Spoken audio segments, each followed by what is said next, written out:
todos! Biologia é a ciência que estuda a vida e os organismos vivos. Podemos dizer também que é a ciência responsável por estudar a vida em todos os seus aspectos. A biologia celular, ou citologia, é o ramo da biologia que estuda as células. A citologia desenvolveu-se como ciência quando, em 1665, o cientista inglês Robert Hooke, o pioneiro nas pesquisas com células, cortou um pedaço de cortiça e observou ao microscópio. Ele notou que existiam compartimentos, os quais ele denominou de células. É neste contexto que se insere o exame de Papa Nicolau, indispensável para a saúde da mulher. Quem vai ajudar a explicar esse exame importante para a saúde feminina, bem como outros exames, é Mari Migliato Reder, citologista na cidade de São Carlos, com mais de 20 anos de profissão. Mari é graduada em Biologia, com especialização em Citologia Exfoliativa. Bom, Mari, seja muito bem-vinda mais uma vez. Obrigada por ter aceito o nosso convite para falarmos sobre um assunto tão importante para a saúde da mulher. Sem dúvida, Maria Zilda, eu que agradeço o convite e parabenizá-la, né, por esse programa. Obrigada. E vamos começar dizendo o que é a biologia celular ou citologia e qual a sua importância. Sim, a biologia celular ou a citologia é um ramo da biologia que estuda as células, né, e as suas organelas, e para benefícios e malefícios, né, você consegue detectar os problemas que existem, né, e contudo está fazendo com que tenha assim muita evolução, né, nesse aspecto. Como você mesma disse, né, tudo se iniciou através da descoberta do microscópio, né? O microscópio foi um aparato que serviu para desenvolver muitas técnicas, né? E mais para frente um pouquinho descobriu-se o microscópio eletrônico e o microscópio eletrônico conseguiu, né, fazer com que aprimorasse mais os estudos, né, fazendo com que descobrissem as doenças, tanto em animais como nos vegetais, inclusive, né, e até mesmo nos vírus. E como a citologia contribui na prevenção de doenças? Assim, a citologia, como eu mesma disse, com o desenvolvimento, né, com a tecnologia, foi possível descobrir-se as doenças, né, porque você aprimora a célula e aí você consegue detectar as doenças através dali, né. São muitas técnicas, né, desenvolvidas, então isso facilitou muito o nosso trabalho. O exame de Papa Nicolau, ele é considerado o principal método preventivo de previsão de doenças no colo uterino, né? Sim. E o que ele previne e o que ele detecta? Assim, a principal estratégia para descobrir, né, o câncer do colo uterino, né, é o rastreamento, seria o diagnóstico do Papa Nicolau, né? Ele é um principal, principalmente no Brasil, que hoje em dia é o quarto câncer que mais mata. Então, assim, é muito importante que se detecta, né, esse problema, e é muito simples, é um exame muito simples, né, é acessível a toda a população, inclusive, né, então isso facilita bastante. Onde são realizados esses exames e quem deve fazê-los? Sim, esses exames são realizados em consultórios médicos ginecológicos, né? Tanto o médico ginecologista como outro profissional da saúde, no caso um enfermeiro, também pode coletar os exames, tá?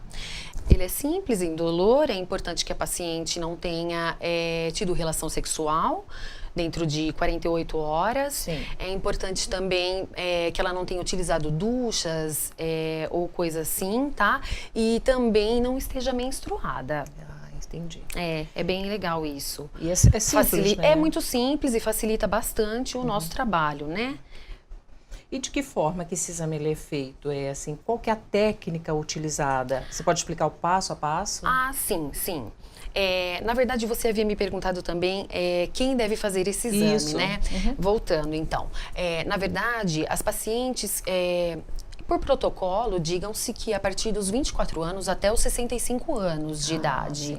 Mas, na verdade, a gente sabe que tendo a primeira relação sexual já é interessante, já é aconselhável que a menina já faça o primeiro exame de Papa Nicolau, certo? Sim. E assim, também tem outro revés, que eles falam que é até os 65 anos. Mas hoje em dia, Maria Zilda, com esse mundo moderno, a gente sabe que as pacientes têm tido relação na sua vida, na terceira idade, é muito comum hoje, o mundo tão moderno, não é mesmo?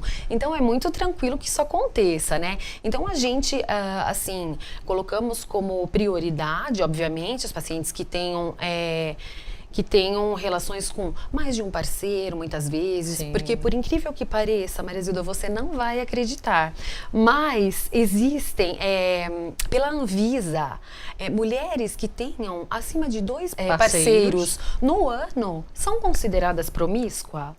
É impressionante, incrível, né? Mas assim, a gente sabe que isso não é verdade, né? Mas assim, a rigor seria dessa forma. Então é importante, sim, que as pacientes tenham... Se cuidem, né? Também tem outra coisa que, por exemplo, pacientes imunossupressoras, pacientes, não exatamente as que possuem o HIV, que são portadoras do HIV, mas também pacientes que tenham uso de corticoide, pacientes que tenham sido passadas por transplantes, que tenham sido transplantadas, então isso é legal que elas façam. Todas de repente isso. E também as que trabalham isso como profissão, né? Então é importante pelo menos assim, de 6 em 6 meses que façam.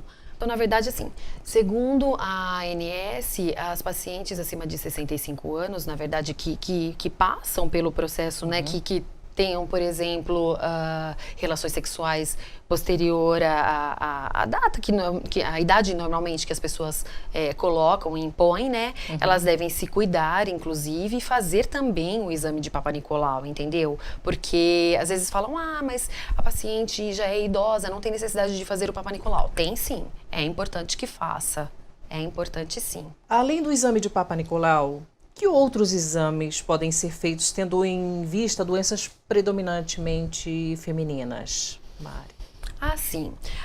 Além do Papa Nicolau, também é importante que seja feita a cultura para a captura híbrida para o Papa Nicolau. É um exame que detecta o HPV. Porque, por exemplo, muitas vezes na própria lâmina do Papa Nicolau você não consegue detectar o HPV. Às vezes a paciente não tem lesão. Então você não tem como colher se o paciente não tem lesão. Sim. Mas ela pode ter o vírus. Ela pode ter tido uma relação sexual com uma pessoa há 20 anos atrás e o vírus está incubado nela, entendeu? Então, na verdade, ela pode sim ter o HPV, mas ela de repente não desenvolveu, né? Ele esteja incubado. Aí é importante que seja feita, na verdade, a captura híbrida para o HPV. Só que é um revés, né? Na rede pública isso ainda não é possível. Então, para as pacientes que tenham acesso, é importante, se tiverem dúvida, né, procurar saber sobre isso, né? De repente, conversar com uma médica para ver se é necessário, né? Porque existe sim a possibilidade. Mas aí, no caso, infelizmente, para pacientes de baixa renda, infelizmente, o SUS ainda não disponibilizou, infelizmente. Então, você abordou a vacina do HPV, né? Qual a importância dela para as adolescentes? Principalmente, né, para as adolescentes. Sim, é extremamente importante. Você imagina que o governo joga lotes e lotes de vacinas do HPV, porque os pais têm medo de levar os seus adolescentes, tanto meninos como meninas, viu? Mas por quê? Falta informação? Eu acredito que falta um pouco de informação. Eles acham que se você levar, por exemplo, o adolescente, porque o período, assim, em bula, é de 9 a 11 anos. Então, assim, pacientes com essa idade, eles acham que você vai estar estimulando a atividade sexual precoce. E não é verdade, né? E, na verdade, não é isso. Eu acredito que falta um pouco de informação mesmo. Por vezes, também, nós ouvimos falar sobre o HTA. E a maioria das mulheres não sabe o que é. O que é, então, o HTA? Assim, HTA é esterectomia total abdominal, né? Quando a mulher tira o útero, tira o colo do útero e o corpo uterino, né? Então, assim, também é importante que ela faça o exame, principalmente porque a partir do momento que você retira o colo do útero, fica a vagina, né? Aí a paciente pode ter, não vou dizer que tenha, mas se ela tenha vida sexualmente ativa, mesmo após uma determinada idade, ela pode contrair o vírus do HPV e futuramente pode ter um câncer de vagina. Então é importantíssimo que faça. Mas após essa cirurgia do HTA, ela ainda deve fazer o Papa Nicolau? Sim, deve, justamente por isso, porque ela pode contrair o vírus do HPV, porque o HPV ele é um foco importante para desenvolver o câncer de colo uterino. Muito importante todas essas informações para nós mulheres, né? Sem dúvida. Agora me responde uma pergunta um pouco mais pessoal. Por que você se decidiu se especializar nessa área da biologia? Ah, sim, para mim sempre foi uma paixão a biologia. Sempre fui apaixonada desde criança, sempre gostei, então assim consegui realizar o meu sonho. Isso foi muito importante para minha vida. Até hoje não trocaria de profissão, jamais. Essa profissão de alguma forma, em algum momento, ela impactou na sua vida particular? Ah, sim, sem dúvida, né? Porque daí numa dessa, vamos supor que eu trabalho demais, né? Então eu acredito que isso acaba atrapalhando um pouquinho a relação com a família. Às vezes a gente não consegue estar presente socialmente em todos os eventos. Então isso acaba atrapalhando um pouquinho. Mas trabalho. assim, mas a família entende, os amigos também, eles acabam entendendo, né? Mas quanto a isso não tem nenhum problema, não. Bem, nosso programa está chegando ao fim. E depois de tudo que nós conversamos sobre a saúde da mulher, a importância desses exames, sim, né? Sim.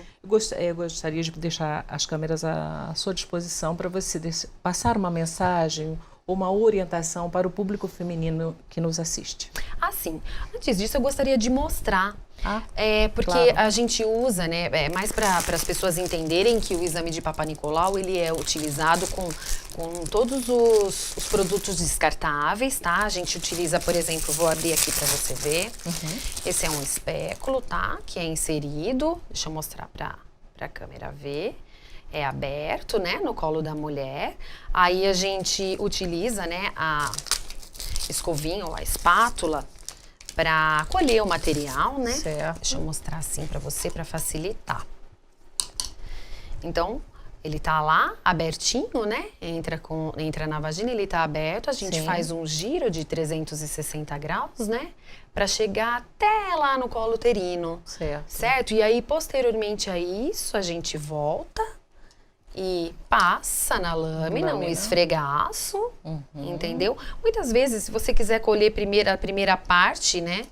E depois utilizar uma outra lâmina para colher mais a fundo também pode. E depois ela é colocada, é passado um fixador e ela é colocada dentro de um potinho onde vai ser encaminhada para o laboratório. Perfeito. Então é muito simples, é um exame indolor que eu acho que vale muito a pena. Aí então, finalizando, né, eu acho que todas as mulheres deveriam procurar fazer esse exame. É um exame que estuda, né, a nossa saúde. A gente tem que se prevenir, sim, contra o câncer do colo uterino. E não somente contra o câncer do colo uterino, mas também o autoexame de mama, né, que eu acredito que é muito importante também, né. Todas nós devemos fazer, né, sim, principalmente. E acima dos 40 anos, provavelmente, ela já deve fazer a mamografia. Aí depende também, né, Maria Zilda, vai muito também do caso. Por exemplo, pacientes que tenham antecedentes familiares com câncer de mama também devem procurar um médico. Eu acredito que assim, a saúde da mulher no geral. Muito obrigada, Mari. Imagina, eu que agradeço. Corpo, mente e espírito estão interligados. Em cada um de nós, eles compõem um universo único e maravilhoso, que precisa estar em pleno equilíbrio. Busque bem-estar e colha saúde. Esta é uma citação de Beth Sires. Até o próximo programa.